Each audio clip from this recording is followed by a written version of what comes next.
ఇంటికి వెళ్ళిన తర్వాత వాళ్ళ పేరెంట్స్ అమ్మాయిని బాగానే చూసుకుంటారు, ఆ అమ్మాయికి ఎటువంటి ఇబ్బంది లేదు, ఎటువంటి రిస్క్ రాదు, ఆ అమ్మాయిని ఇంకా మళ్ళీ ఫర్దర్గా అమ్మాయికి ఎటువంటి ప్రాబ్లమ్ రాదు అని ఐసీడబ్ల్యూఎస్ వాళ్ళు, ఈ సిడబ్ల్యూఎస్ వాళ్ళు వీళ్ళందరూ కూడా నమ్మితే సంతకం పెడతారు, అప్పుడు వస్తారు. బాలికలు ఈ పైన ఎక్కి ఆ పెంకులు వేయడం, రోడ్డు మీద వేయడం, కొట్టడం, పిచ్చిగా బిహేవ్ చేశారు మేడం. ఇంటికి వెళ్ళి అలా బిహేవ్ చేయరని గ్యారంటీ ఏంటి? ఒకవేళ బిహేవ్ చేస్తే పరిస్థితి ఏంటంటారు? మళ్ళీ తీసుకొచ్చి ఇక్కడ పెట్టాలి. ఇప్పుడు మేము అందుకేనమ్మా, మేము పరిస్థితి ఏంటంటే నేను చాలా క్లియర్గా డిపార్ట్మెంట్ వాళ్ళతో మీకు నా సంగతి తెలుసు, ఏది కూడా కూలంకషంగా తెలుసుకోకుండా మీ మీడియా ముందుకే రాను. నేను యాక్చువల్గా డే ఫస్ట్ నుంచి కూడా నాకు మీరే పెట్టారు, నాకు చిన్న వాట్సాప్ పెడితే చూసి ఇమీడియట్గా కలెక్టర్తో సిపి గారితో మాట్లాడి ఆ రోజు నుంచి కూడా నేను మల్లేశ్వరం మా సిఐ గారు కూడా ఇక్కడ ఆర్లో సిఐ గారు కూడా కంటిన్యూగా ఇక్కడ ఉన్నారు. సో మొత్తం అంతా మానిటరింగ్ చేసుకొని ఇది షార్ట్ అవుట్ అవుతుంది అని అనుకున్నా. ఎక్కడో ఒకటి చిన్న అప్పుడప్పుడు మళ్ళీ ఈ ప్రెస్లో కూడా రాకుండా అసలు ఏం జరిగిందో నేనే వెళ్ళి చూసొద్దామని చెప్పేసి ఈరోజు నేను రావడం జరిగింది. సో ఇక్కడతో క్లోజ్ అవ్వాలి. మహిళలకు రక్షణ లేదంటూ కూడా వైసీపీ ఎమ్మెల్సీ వర్గ కళ్యాణ్ ఇదే స్థలంలో అనడం జరిగింది. అంటే ఇన్ని రోజులు అవుతున్న home minister, Andhra Pradesh home minister ఇప్పటికొచ్చి ఇక్కడికి వచ్చే పరిశీలించలేదంటే అంటే విషయం ఏంటంటే ఆంధ్రప్రదేశ్ హోమ్ మినిస్టర్ ఏ రోజు వైజాగ్లోనే కూర్చోదు, లేకపోతే అక్కడే ఉండరు. ఆ రోజు నేను ఉన్న సందర్భం విజయవాడలో ఉన్నాను. విజయవాడ నుంచి ఇమీడియట్గా నేను ఆవిడకన్నా ముందే నేను కలెక్టర్ గారితో మాట్లాడాను, ఇక్కడ డిపార్ట్మెంట్ వాళ్ళని పంపించుకున్నాం. ఎవరో మాకు గుర్తు చేస్తే పనిచేసే పొజిషన్లో అయితే మేము లేమమ్మా. మా బాధ్యత మాకు తెలుసు, మా బాధ్యత ఎలా నిర్వర్తించాలో మా చంద్రబాబు నాయుడు గారు మాకు గైడ్లైన్స్ ఇస్తున్నారు. యాజ్ పర్ దట్ గైడ్లైన్స్ మేము పనిచేస్తున్నాము, ఎక్కడ కూడా ఇబ్బంది లేకుండా పనిచేస్తున్నాము. ఈరోజు నాకు ఇక్కడికి రావడానికి నా బాధ్యతగా నేను ఇక్కడికి వచ్చాను. ఎస్పెషల్లీ ఒక 50-60 మంది ఆడపిల్లలు ఉన్నారు, వాళ్ళ బాధ్యతగా వాళ్ళు ఏం జరుగుతుందో తెలుసుకోవాలనే ఉద్దేశంతో వచ్చాను. ఇష్యూ షార్ట్అవుట్ అయిపోయింది, అది మీకు తెలుసు. 5 అల్లరి చేశారు, ఒకళ్ళు కోర్టు కేసు, 4 ఇంటికి పంపించాం. చేతులు దులిపించుకోవచ్చు కదా, మేము చేతులు దులుపుకోలేదే. మళ్ళీ అసలు ఇక్కడ ఏం జరిగింది, ఏం జరగబోతుంది, మళ్ళీ ఫర్దర్గా ఎటువంటి ప్రాబ్లం రాకుండా చూసుకోవాలని చూసుకున్నాం. నిజంగా రెడ్ బుక్ అని మాట్లాడుతున్నారు. మేము నిజంగా కనుక రెడ్ బుక్ పరిస్థితే అంటే వాళ్ళు లాస్ట్ 5 సంవత్సరాల్లో చేసిన సిచ్యువేషన్లోనే మేము చేయాలి అనుకుంటే కనుక ఈరోజు రోడ్ల మీదకి వచ్చి 6 నెలలకే మాట్లాడతారు వాళ్ళు బయటకు వచ్చి? ఒకసారి మీరే ఆలోచించండి. అసలు యాక్చువల్గా మేము బయటకు వచ్చినప్పుడు లాస్ట్ 5 years వాళ్ళు అధికారంలో ఉండేటప్పుడు పసుపు చొక్కా బయటకు వేసుకొస్తే కేసులు పెట్టారు, నా మీద అట్రాసిటీ కేసులు పెట్టారు. వీళ్ళు ఈరోజు ఏమో లా అండ్ ఆర్డర్ల గురించిను వీటి గురించి మాట్లాడుతున్నారు. ఈరోజు మీకు ఇంకొక విషయం చెప్పాలి, ఇక్కడ బాధ్యత కలిగిన హోమ్ మినిస్టర్గా నేను ఒక మాట చెప్పాలి. వీళ్ళ పరిస్థితి ఏమైపోయిందంటే వీళ్ళకి వైఎస్ఆర్ కాంగ్రెస్ పార్టీ అని ఒక ట్విట్టర్ అకౌంట్ ఉంది, అది జస్ట్ ఓపెన్ చేసి మీరైనా ఒకసారి ఓపెన్ చేసి చూడండి. అందులోని 80% ఆఫ్ పోస్టులు ఫేక్. రీసెంట్గా నందిగాంలోనే ఒక యాక్సిడెంట్లో ఒక అతను చనిపోతే ఏమని రాశారో తెలుసా? టీడీపీ నేతలు హత్య చేశారని రాశారు. అంటే ఇటువంటి ఒక వైఎస్ఆర్సీపీ పార్టీకి సంబంధించిన అఫీషియల్ ట్విట్టర్ నుంచి నేను ఇమీడియట్గా నేను అది ఫాలో అవుతాను, క్లియర్గా చెప్తాను, నేను అది ఫాలో అవుతాను. ఎందుకంటే నన్ను ట్యాగ్ చేస్తారు వాళ్ళు. నేను చూసినప్పుడు నేను ప్రతిదీ నేను అడుగుతా, ఏంటి నిజమేనా కాదా? 80% తప్పులు. అంటే వీళ్ళు ఏంటంటే లాస్ట్ 5 సంవత్సరాలు అదే అబద్ధాలతో గడిపేశారు. ఇప్పుడు కూడా అదే పొజిషన్, వాళ్ళకి 11 సీట్స్ వచ్చిన పొజిషన్లో కూడా ఈ రోజుకి కూడా ప్రతి చిన్న విషయాన్ని కూడా రాజకీయ కోణంలో ఆలోచించి దాన్ని భూతత్వంలో చూపించి చాలా పెద్దదిగా క్రియేట్ చేసి జనాలు మభ్యపెట్టాలని చూస్తున్నారు. దయచేసి ప్రజలు కూడా అవగాహన ఉంది, ప్రజలు కూడా చదువుకున్నారు, సోషల్ మీడియాలో కూడా చాలా యాక్టివ్గా ఉన్నారు అందరూ కూడా. సో ప్రతి ఒక్కటి కూడా ప్రజలకు చెప్పాల్సిన బాధ్యత ఉంది కాబట్టి మేము చెప్తున్నాం. మేడం, సెంట్రల్ జైలుకి సంబంధించి కేసులు నడుస్తున్నాయి, అది అయిపోయిందా? ఎక్కడ వరకు దానికి కేసు నడుస్తుందని ఎంక్వైరీ రిపోర్ట్ ఇస్తారు. ఆల్రెడీ మేము సస్పెండ్ చేసాము, ఇంకా లోపలికి ఎంక్వైరీ జరుగుతుంది. సిపి గారికి కూడా మొన్న కూడా చెప్పాను, ఒక రోజు వెళ్ళి ఒకసారి మొత్తం అంతా చెక్ చేయండి అని చెప్పాను. ఇది ఒకటే కాదండి, ఆల్ సెంట్రల్ జైల్స్ అన్నీ కూడా ప్రక్షాళన చేస్తాం.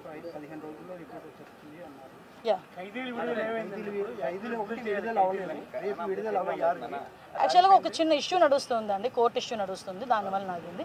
మీకు ఇష్యూ ఏంటంటే లాస్ట్ 5 సంవత్సరాలు ఎవడో పట్టించుకోలే. మేము ఇప్పుడు కనీసం ఫైల్ అయినా మూవ్ చేసాం, కొంతమందికి క్షమాభిక్ష ఇవ్వాలి అని ఫైల్ అయినా మూవ్ చేసాం. ఒక చిన్న ప్రాబ్లం అన్నది రైజ్ అయింది, టెక్నికల్ ప్రాబ్లం అవుతుంది, డెఫినెట్గా అవుతుంది.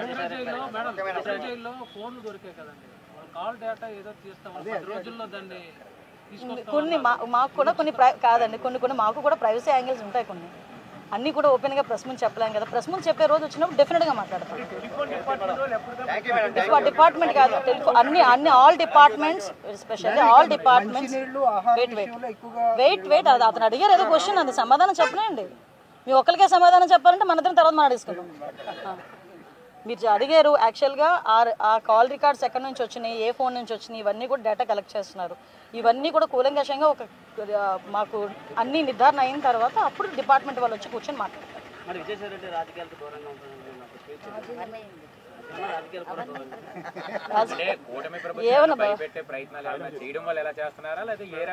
ఏమండి, తప్పు చేసినోడు రాజకీయాల్లో ఉన్నా లేకపోయినా ఆ తప్పుకు సంబంధించిన శిక్ష అనుభవించాల్సిందే.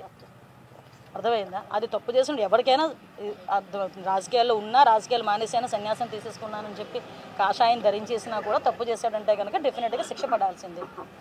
మరి అతని సొంత విషయం అంటున్నారు, లేకపోతే ఏ అర్ధరాత్రో గొడ్డలేమైనా కల్లోకి వచ్చిందో, లేకపోతే ఏదైనా ఇంటెలిజెన్స్ రిపోర్ట్స్ ఏమైనా వెళ్ళినాయో, నెక్స్ట్ టార్గెట్లని ఏమైనా వెళ్ళినాయో ఏంటో ఆయనకి తెలియాలి, మనకు తెలియదు.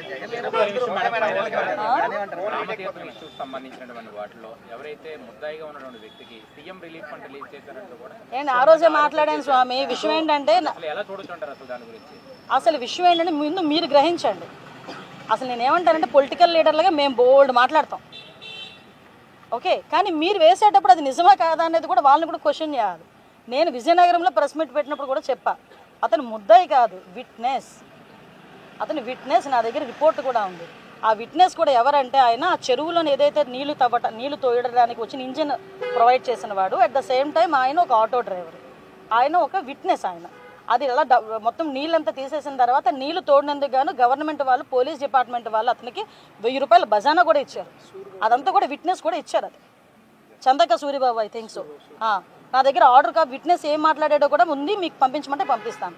అంటే ఇన్ని సంవత్సరాలు రాజకీయం చేసి, మంత్రులు చేసి, పార్టీ అధ్యక్షులు చేసిన ఆయనకి కూడా ఒక ముద్దాయికి, విట్నెస్కి, అది సాక్షికి తేడా లేకపోవడం అనేది, తేడా తెలియకపోవడం అనేది దౌర్భాగ్యం. పోనీ నేను అంటాను, విట్నెస్ ముద్దాయో అతనికి ఏదో చనిపోయే పరిస్థితుల్లోకి వచ్చేసాడు. అటువంటి సమయంలో సీఎం రిలీఫ్ ఫండ్ నుంచి ఒక 5 లక్షలు ఇచ్చాం. తప్పేంటి? హ్యుమానిటీ బేసిస్ మీద ఆలోచించవచ్చు కదా. నీ లక్షల కోట్లు దోచేసుకున్న వాడినేమో కూర్చోబెట్టుకుని సీఎంని చేసుకుని లాస్ట్ 5 సంవత్సరాలు రాష్ట్రాన్ని మొత్తం దోచేసి పడేశారు. ఈరోజేమో ఒక పాపం లాస్ట్ మినిట్లో ఉండే అనారోగ్యంతో ఉన్నవాడు సీఎం రిలీఫ్ ఫండ్ పెట్టుకుంటే 5 లక్షలు ఇచ్చుకుంటే అదేదో పెద్ద నేరం కింద, భూతం కింద, పెద్ద భూతద్దంలో చూపిస్తున్నారు. ఏంటది? ఆ హ్యుమానిటీ యాంగిల్ ఎందుకు పోతుంది?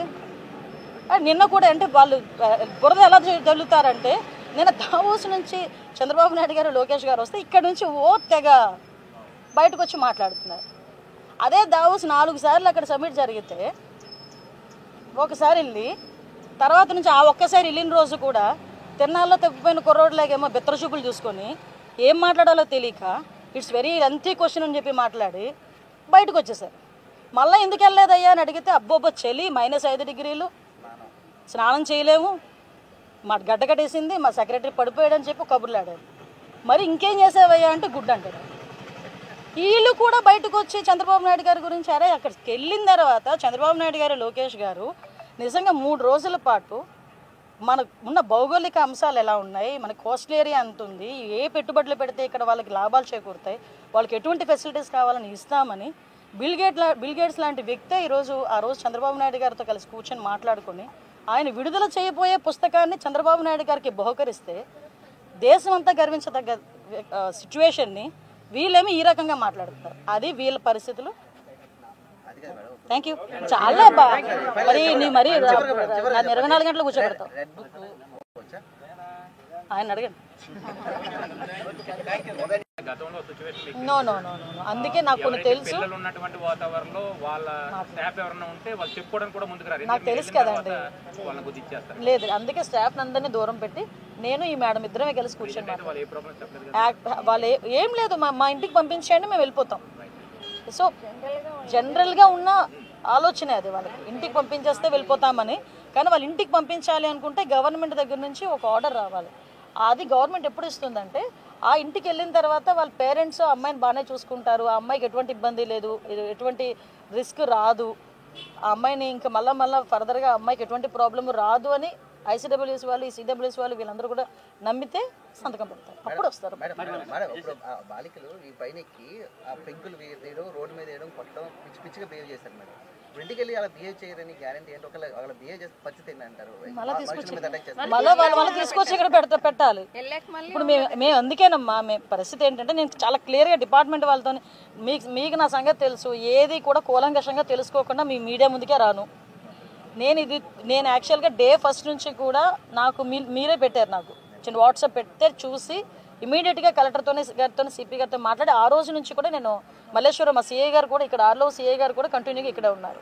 సో మొత్తం అంతా మానిటరింగ్ చేసుకుని ఇది షార్ట్ అవుట్ అవుతుంది అని అనుకున్నా.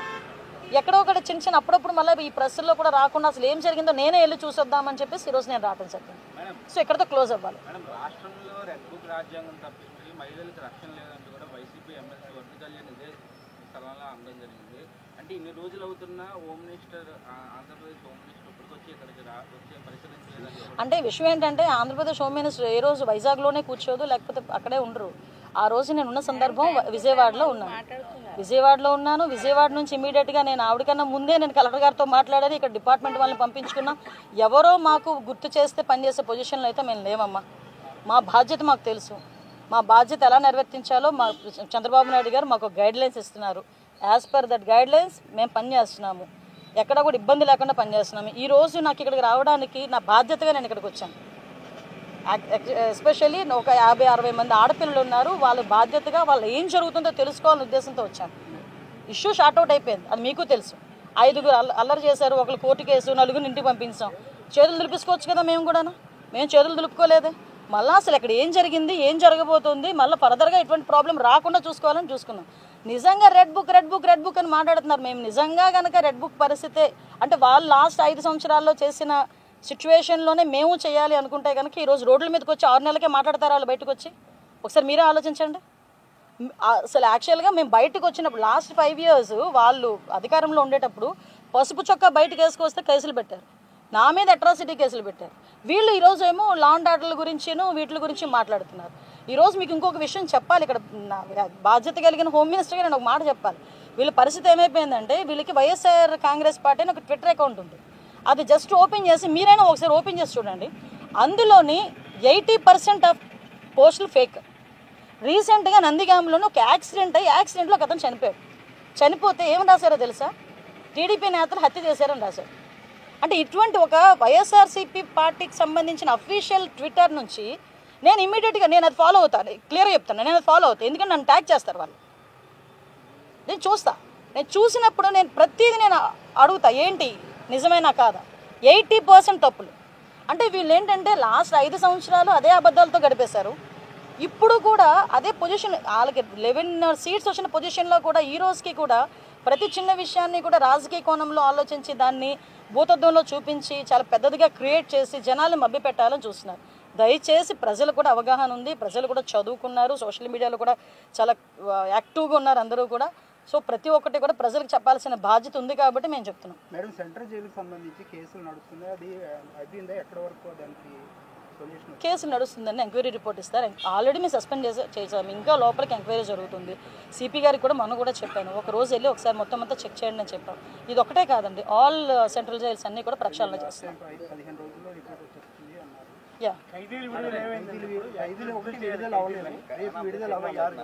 యాక్చువల్గా ఒక చిన్న ఇష్యూ నడుస్తుందండి, కోర్టు ఇష్యూ నడుస్తుంది, దానివల్ల నాకుంది. మీకు ఇష్యూ ఏంటంటే లాస్ట్ 5 సంవత్సరాలు ఎవడో పట్టించుకోలే. మేము ఇప్పుడు కనీసం ఫైల్ అయినా మూవ్ చేసాం, కొంతమందికి క్షమాభిక్ష ఇవ్వాలి అని ఫైల్ అయినా మూవ్ చేసాం. ఒక చిన్న ప్రాబ్లం అన్నది రైజ్ అయింది, టెక్నికల్ ప్రాబ్లం అవుతుంది, డెఫినెట్గా అవుతుంది.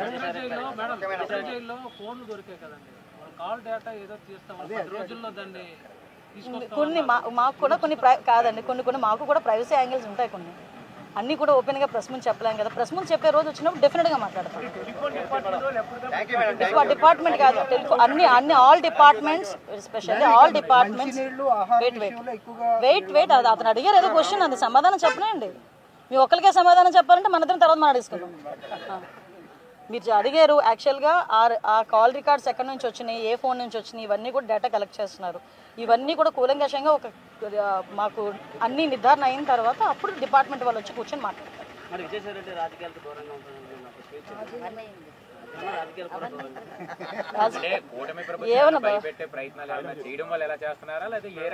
ఏమండి, తప్పు చేసినోడు రాజకీయాల్లో ఉన్నా లేకపోయినా ఆ తప్పుకు సంబంధించిన శిక్ష అనుభవించాల్సిందే.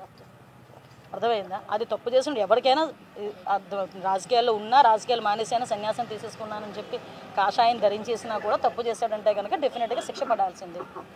మరి అతని స్వంత విషయం అంటున్నారు, లేకపోతే ఏ అర్ధరాత్రో గొడ్డలేమైనా కల్లోకి వచ్చిందో, లేకపోతే ఏదైనా ఇంటెలిజెన్స్ రిపోర్ట్స్ ఏమైనా వెళ్ళినాయో, నెక్స్ట్ టార్గెట్లని ఏమైనా వెళ్ళినాయో ఏంటో ఆయనకి తెలియాలి, మనకు తెలియదు.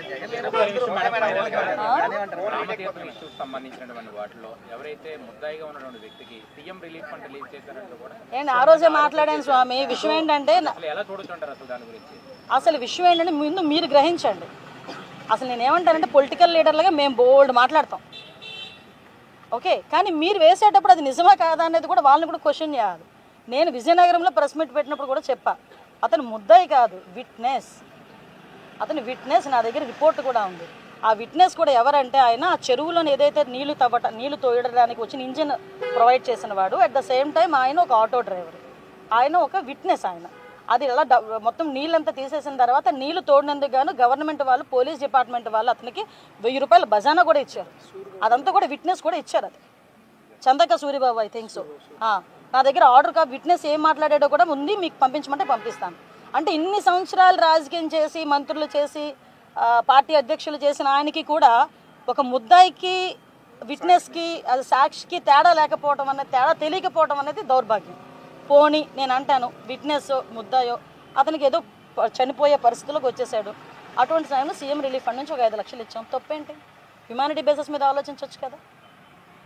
ఎన్ని లక్షల కోట్లు దోచేసుకున్న వాడినేమో కూర్చోబెట్టుకుని సీఎంని చేసుకుని లాస్ట్ 5 సంవత్సరాలు రాష్ట్రాన్ని మొత్తం దోచేసి పడేశారు.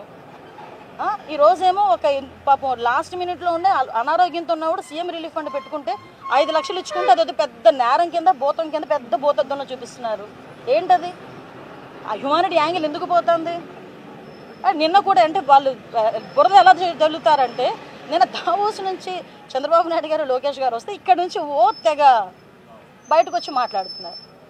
అదే దావోస్ 4 సార్లు అక్కడ సబ్మిట్ జరిగితే ఒకసారి వెళ్ళి, తర్వాత నుంచి ఆ ఒక్కసారి వెళ్ళిన రోజు కూడా తిన్నాల్లో తప్పిపోయిన కుర్రోడ్లాగేమో బిత్తర చూపులు చూసుకొని ఏం మాట్లాడాలో తెలియక ఇట్స్ వెరీ లెంతీ క్వశ్చన్ అని చెప్పి మాట్లాడి బయటకు వచ్చేసారు. మళ్ళీ ఎందుకు వెళ్ళలేదయ్యా అని అడిగితే, అబ్బోబ్బో చలి, -5 డిగ్రీలు, స్నానం చేయలేము, మా గడ్డ కట్టేసింది, మా సెక్రటరీ పడిపోయాడని చెప్పి కబుర్లు ఆడారు. మరి ఇంకేం చేసావయ్యా అంటే గుడ్ అంటారు. వీళ్ళు కూడా బయటకు వచ్చి చంద్రబాబు నాయుడు గారి గురించి, అరే అక్కడికి వెళ్ళిన తర్వాత చంద్రబాబు నాయుడు గారు, లోకేష్ గారు నిజంగా 3 రోజుల పాటు మనకు ఉన్న భౌగోళిక అంశాలు ఎలా ఉన్నాయి, మన కోస్టల్ ఏరియా ఎంత ఉంది, ఏ పెట్టుబడులు పెడితే ఇక్కడ వాళ్ళకి లాభాలు చేకూరుతాయి, వాళ్ళకి ఎటువంటి ఫెసిలిటీస్ కావాలని ఇస్తామని బిల్ గేట్స్ లాంటి వ్యక్తే ఆ రోజు చంద్రబాబు నాయుడు గారితో కలిసి కూర్చొని మాట్లాడుకొని ఆయన విడుదల చేయబోయే పుస్తకాన్ని చంద్రబాబు నాయుడు గారికి బహుకరిస్తే దేశం అంతా గర్వించదగ్గ సిచ్యువేషన్ని వీళ్ళేమో ఈ రకంగా మాట్లాడుతున్నారు. అది వీళ్ళ పరిస్థితులు. Thank you. చాలా మరి నీ మరి 24 గంటలు కూర్చోబెడతావు. ఆయన అడగండి. నో నో నో నో అందుకే నాకు కొన్ని తెలుసు, నాకు తెలుసు కదండి. లేదు, అందుకే స్టాఫ్ అందరినీ దూరం పెట్టి నేను ఈ మేడం ఇద్దరమే కలిసి కూర్చొని వాళ్ళు ఏం లేదు, మా ఇంటికి పంపించండి, మేము వెళ్ళిపోతాం. సో జనరల్గా ఉన్న ఆలోచనే అది, వాళ్ళకి ఇంటికి పంపించేస్తే వెళ్ళిపోతామని. కానీ వాళ్ళు ఇంటికి పంపించాలి అనుకుంటే గవర్నమెంట్ దగ్గర నుంచి ఒక ఆర్డర్ రావాలి. అది గవర్నమెంట్ ఎప్పుడు ఇస్తుందంటే, ఆ ఇంటికి వెళ్ళిన తర్వాత వాళ్ళ పేరెంట్స్ అమ్మాయిని బాగానే చూసుకుంటారు, ఆ అమ్మాయికి ఎటువంటి ఇబ్బంది లేదు, ఎటువంటి రిస్క్ రాదు, ఆ అమ్మాయిని ఇంకా మళ్ళీ ఫర్దర్గా అమ్మాయికి ఎటువంటి ప్రాబ్లమ్ రాదు అని ఐసీడబ్ల్యూఎస్ వాళ్ళు, ఈ సిడబ్ల్యూఎస్ వాళ్ళు వీళ్ళందరూ కూడా నమ్మితే సంతకం పెడతారు, అప్పుడు వస్తారు. బాలికలు ఈ పైన ఎక్కి ఆ పెంకులు వేయడం, రోడ్డు మీద వేయడం, కొట్టడం, పిచ్చిగా బిహేవ్ చేశారు మేడం. ఇంటికి వెళ్ళి అలా బిహేవ్ చేయరని గ్యారంటీ ఏంటి? ఒకవేళ బిహేవ్ చేసే పరిస్థితి ఏంటంటారు? మళ్ళీ తీసుకొచ్చి ఇక్కడ పెట్టాలి. ఇప్పుడు మేము అందుకేనమ్మా, మేము పరిస్థితి ఏంటంటే, నేను చాలా క్లియర్గా డిపార్ట్మెంట్ వాళ్ళతో, మీకు నా సంగతి తెలుసు, ఏది కూడా కూలంకషంగా తెలుసుకోకుండా మీ మీడియా ముందుకే రాను. నేను యాక్చువల్గా డే ఫస్ట్ నుంచి కూడా నాకు మీరే పెట్టారు, నాకు చిన్న వాట్సాప్ పెడితే చూసి ఇమీడియట్గా కలెక్టర్తో సిపి గారితో మాట్లాడి ఆ రోజు నుంచి కూడా నేను మల్లేశ్వరం మా సిఐ గారు కూడా ఇక్కడ ఆర్లో సిఐ గారు కూడా కంటిన్యూగా ఇక్కడ ఉన్నారు. సో మొత్తం అంతా మానిటరింగ్ చేసుకుని ఇది షార్ట్ అవుట్ అవుతుంది అని అనుకున్నాను. ఎక్కడో ఒకటి చిన్న అప్పుడప్పుడు మళ్ళీ ఈ ప్రెస్లో కూడా రాకుండా అసలు ఏం జరిగిందో నేనే వెళ్ళి చూసొద్దామని చెప్పేసి ఈరోజు నేను రావడం జరిగింది. సో ఎక్కడితో క్లోజ్ అవ్వాలి. మేడం, రాష్ట్రంలో రెడ్ బుక్ రాజ్యాంగం తప్పించి మహిళలకు రక్షణ లేదంటూ కూడా వైసీపీ ఎమ్మెల్సీ వర్గ కళ్యాణ్ ఇదే స్థలంలో అందడం జరిగింది. అంటే ఇన్ని రోజులు అవుతున్నా home minister Andhra Pradesh home minister ఇప్పటికొచ్చి ఇక్కడికి వచ్చే పరిశీలించలేదండి. అంటే విషయం ఏంటంటే ఆంధ్రప్రదేశ్ హోమ్ మినిస్టర్ ఏ రోజు వైజాగ్లోనే కూర్చోదు, లేకపోతే అక్కడే ఉండరు. ఆ రోజు నేను ఉన్న సందర్భం విజయవాడలో ఉన్నాను. విజయవాడ నుంచి ఇమీడియట్గా నేను ఆవిడకన్నా ముందే నేను కలెక్టర్ గారితో మాట్లాడాను. ఇక్కడ డిపార్ట్మెంట్ వాళ్ళని పంపించుకున్నా. ఎవరో మాకు గుర్తు చేస్తే పనిచేసే పొజిషన్లో అయితే మేము లేమమ్మా. మా బాధ్యత మాకు తెలుసు. మా బాధ్యత ఎలా నిర్వర్తించాలో మా చంద్రబాబు నాయుడు గారు మాకు గైడ్లైన్స్ ఇస్తున్నారు. యాజ్ పర్ దట్ గైడ్లైన్స్ మేము పనిచేస్తున్నాము. ఎక్కడ కూడా ఇబ్బంది లేకుండా పనిచేస్తున్నాము. ఈరోజు నాకు ఇక్కడికి రావడానికి నా బాధ్యతగా నేను ఇక్కడికి వచ్చాను. ఎస్పెషల్లీ ఒక 50-60 మంది ఆడపిల్లలు ఉన్నారు. వాళ్ళ బాధ్యతగా వాళ్ళు ఏం జరుగుతుందో తెలుసుకోవాలనే ఉద్దేశంతో వచ్చాను. ఇష్యూ షార్ట్అవుట్ అయిపోయింది, అది మీకు తెలుసు. 5 అల్లరి చేశారు, ఒకళ్ళు కోర్టు కేసు, 4 ఇంటికి పంపించాం. చేతులు దులిపించుకోవచ్చు కదా మేము కూడా. మేము చేతులు దులుపుకోలేదే. మళ్ళీ అసలు ఇక్కడ ఏం జరిగింది, ఏం జరగబోతుంది, మళ్ళీ ఫర్దర్గా ఎటువంటి ప్రాబ్లం రాకుండా చూసుకోవాలని చూసుకున్నాం. నిజంగా రెడ్ బుక్ అని మాట్లాడుతున్నారు. మేము నిజంగా కనుక రెడ్ బుక్ పరిస్థితే అంటే వాళ్ళు లాస్ట్ 5 సంవత్సరాల్లో చేసిన సిచ్యువేషన్లోనే మేము చేయాలి అనుకుంటే కనుక ఈరోజు రోడ్ల మీదకి వచ్చి 6 నెలలకే మాట్లాడతారు వాళ్ళు బయటకు వచ్చి. ఒకసారి మీరే ఆలోచించండి. అసలు యాక్చువల్గా మేము బయటకు వచ్చినప్పుడు లాస్ట్ 5 years వాళ్ళు అధికారంలో ఉండేటప్పుడు పసుపు చొక్కా బయటకు వేసుకొస్తే కేసులు పెట్టారు. నా మీద అట్రాసిటీ కేసులు పెట్టారు. వీళ్ళు ఈరోజు ఏమో లా అండ్ ఆర్డర్ల గురించిను వీటి గురించి మాట్లాడుతున్నారు. ఈరోజు మీకు ఇంకొక విషయం చెప్పాలి. ఇక్కడ బాధ్యత కలిగిన హోమ్ మినిస్టర్గా నేను ఒక మాట చెప్పాలి. వీళ్ళ పరిస్థితి ఏమైపోయిందంటే వీళ్ళకి వైఎస్ఆర్ కాంగ్రెస్ పార్టీ అని ఒక ట్విట్టర్ అకౌంట్ ఉంది. అది జస్ట్ ఓపెన్ చేసి మీరైనా ఒకసారి ఓపెన్ చేసి చూడండి. అందులోని 80% ఆఫ్ పోస్టులు ఫేక్. రీసెంట్గా నందిగాంలోనే ఒక యాక్సిడెంట్లో ఒక అతను చనిపోతే ఏం రాశారో తెలుసా? టీడీపీ నేతలు హత్య చేశారని రాశారు. అంటే ఇటువంటి ఒక వైఎస్ఆర్సీపీ పార్టీకి సంబంధించిన అఫీషియల్ ట్విట్టర్ నుంచి నేను ఇమీడియట్గా నేను అది ఫాలో అవుతాను. క్లియర్గా చెప్తాను, నేను అది ఫాలో అవుతాను. ఎందుకంటే నన్ను ట్యాగ్ చేస్తారు వాళ్ళు. నేను చూసినప్పుడు నేను ప్రతిదీ నేను అడుగుతా, ఏంటి నిజమేనా కాదా. 80% తప్పులు.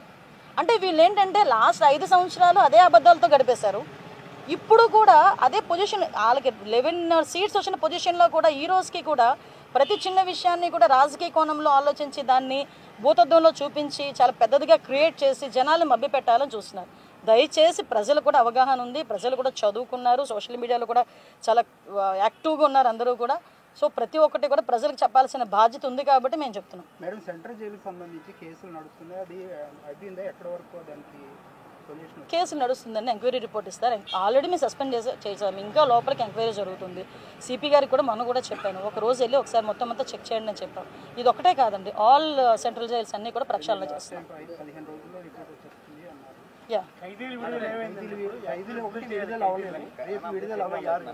యాక్చువల్గా ఒక చిన్న ఇష్యూ నడుస్తుందండి, కోర్టు ఇష్యూ నడుస్తుంది, దానివల్ల నాగింది.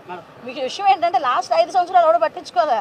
మేము ఇప్పుడు కనీసం ఫైల్ అయినా మూవ్ చేసాం, కొంతమందికి క్షమాభిక్ష ఇవ్వాలి అని ఫైల్ అయినా మూవ్ చేసాం. ఒక చిన్న ప్రాబ్లం అన్నది రైజ్ అయింది, టెక్నికల్ ప్రాబ్లం అవుతుందండి, డెఫినెట్గా అవుతుంది.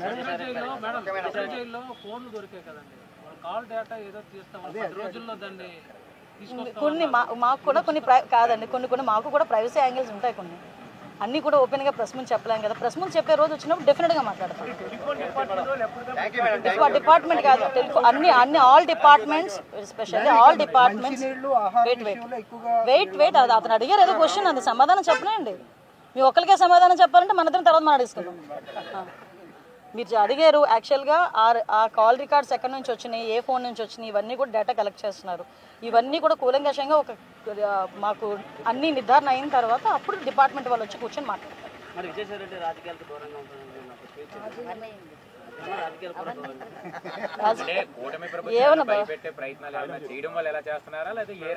ఏమండి, తప్పు చేసినోడు రాజకీయాల్లో ఉన్నా లేకపోయినా ఆ తప్పుకి సంబంధించిన శిక్ష అనుభవించాల్సిందే.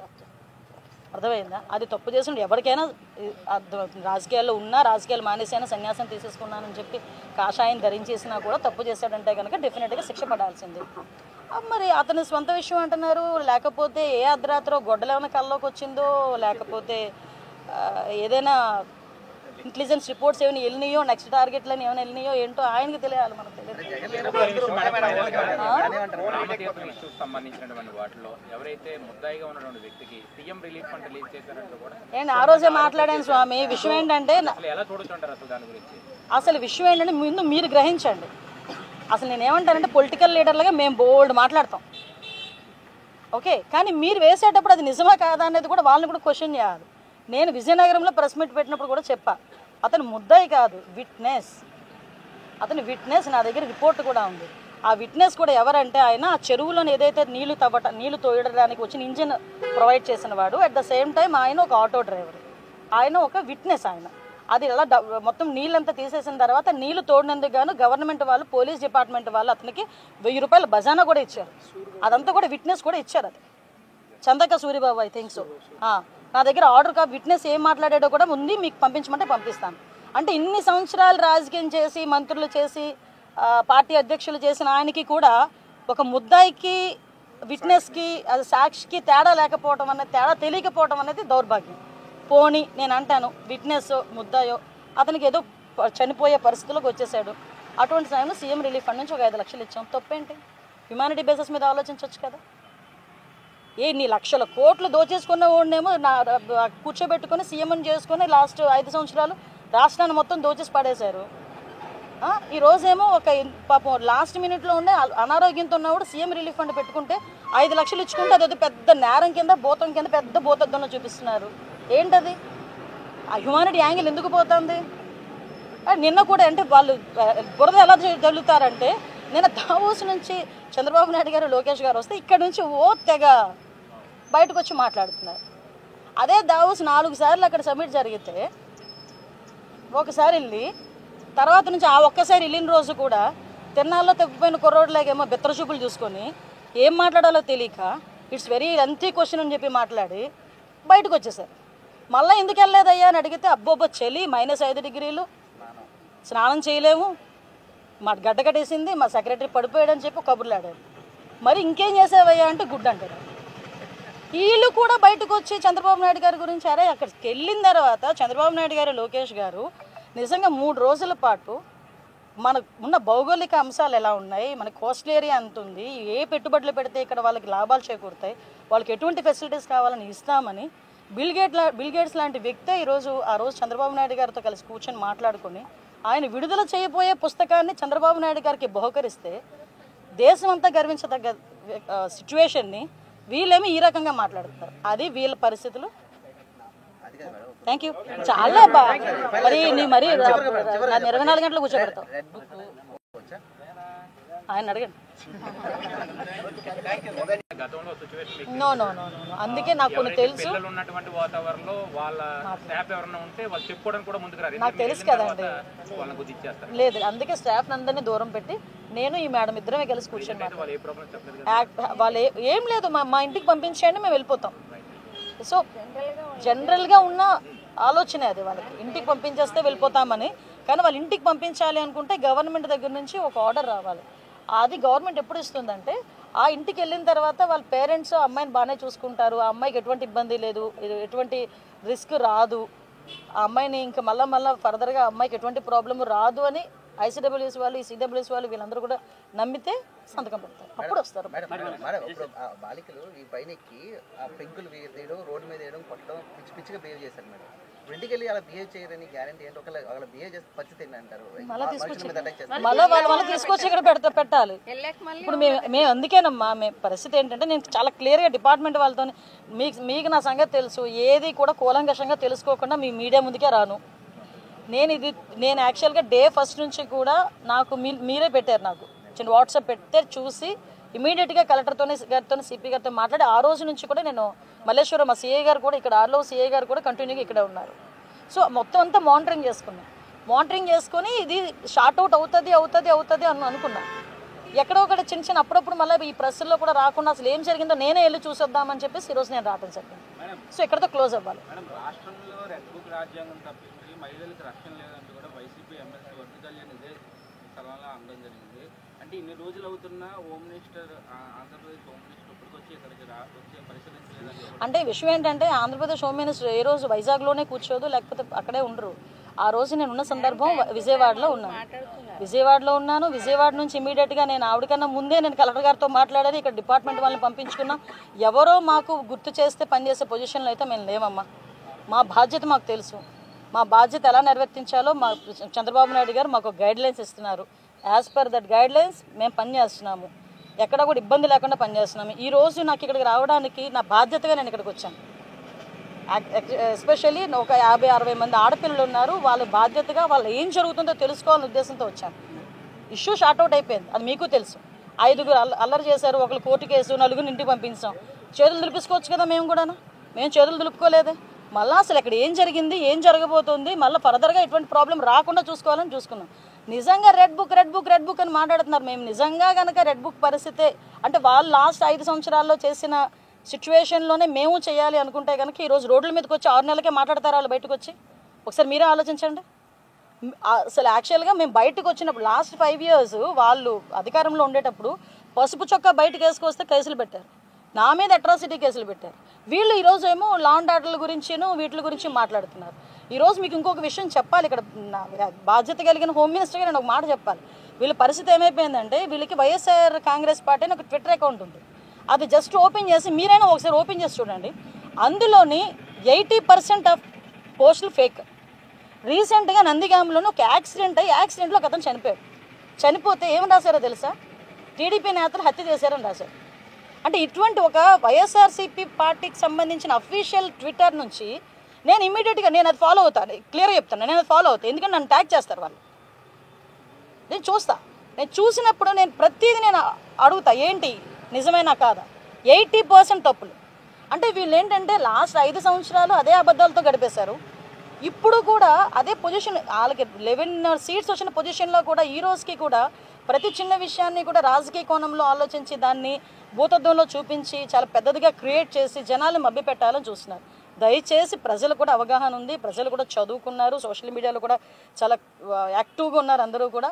సో ప్రతి ఒక్కటి కూడా ప్రజలకు చెప్పాల్సిన బాధ్యత ఉంది కాబట్టి మేము చెప్తున్నాం. మేడం, సెంట్రల్ జైలుకి సంబంధించి కేసులు నడుస్తున్నాయి, అది అయిపోయిందా? ఎక్కడ వరకు దానికి కేసు నడుస్తుందని ఎంక్వైరీ రిపోర్ట్ ఇస్తారు. ఆల్రెడీ మేము సస్పెండ్ చేసాము. ఇంకా లోపలికి ఎంక్వైరీ జరుగుతుంది. సిపి గారికి కూడా మొన్న కూడా చెప్పాను, ఒక రోజు వెళ్ళి ఒకసారి మొత్తం అంతా చెక్ చేయండి అని చెప్పాను. ఇది ఒకటే కాదండి, ఆల్ సెంట్రల్ జైల్స్ అన్నీ కూడా ప్రక్షాళన చేస్తాం. 15 రోజుల్లో రిపోర్ట్ వచ్చేస్తుంది అన్నారు.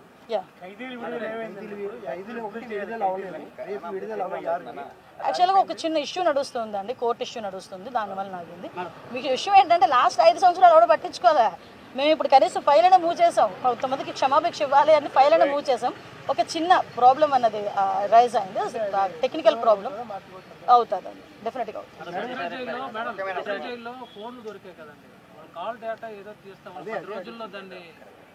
కొన్ని మాకు కూడా కొన్ని కాదండి, కొన్ని మాకు కూడా ప్రైవసీ యాంగిల్స్ ఉంటాయి. కొన్ని అన్నీ కూడా ఓపెన్గా ప్రెస్ ముందు చెప్పలేం కదా. ప్రెస్ ముందు చెప్పే రోజు వచ్చినప్పుడు డెఫినెట్గా మాట్లాడతాం. డిపార్ట్మెంట్ కాదు, అన్ని all departments, especially all departments. Wait అది అతను అడిగారు ఏదో క్వశ్చన్, అది సమాధానం చెప్పనండి. మీ ఒక్కరికే సమాధానం చెప్పాలంటే మన ఇద్దరం తర్వాత మాట్లాడేసుకుందాం. మీరు అడిగారు యాక్చువల్గా ఆ కాల్ రికార్డ్స్ ఎక్కడి నుంచి వచ్చినాయి, ఏ ఫోన్ నుంచి వచ్చినాయి, ఇవన్నీ కూడా డేటా కలెక్ట్ చేస్తున్నారు. ఇవన్నీ కూడా కూలంకషంగా ఒక మాకు అన్ని నిర్ధారణ అయిన తర్వాత అప్పుడు డిపార్ట్మెంట్ వాళ్ళు వచ్చి కూర్చొని మాట్లాడతారు.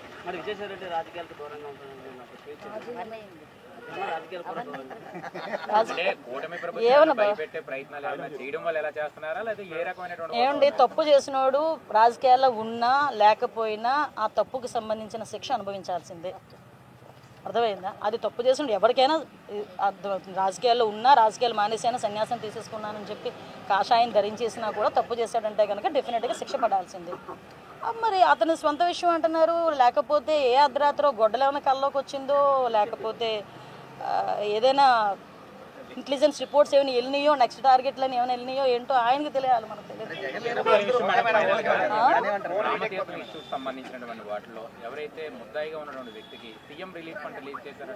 నేను ఆ రోజే మాట్లాడాను స్వామి. విషయం ఏంటంటే ముందు మీరు గ్రహించండి. అసలు నేనేమంటానంటే పొలిటికల్ లీడర్లుగా మేము బోల్డ్ మాట్లాడతాం, ఓకే, కానీ మీరు వేసేటప్పుడు అది నిజమా కాదా అనేది కూడా వాళ్ళని కూడా క్వశ్చన్ చేయాలి. నేను విజయనగరంలో ప్రెస్ మీట్ పెట్టినప్పుడు కూడా చెప్పా, అతను ముద్దాయి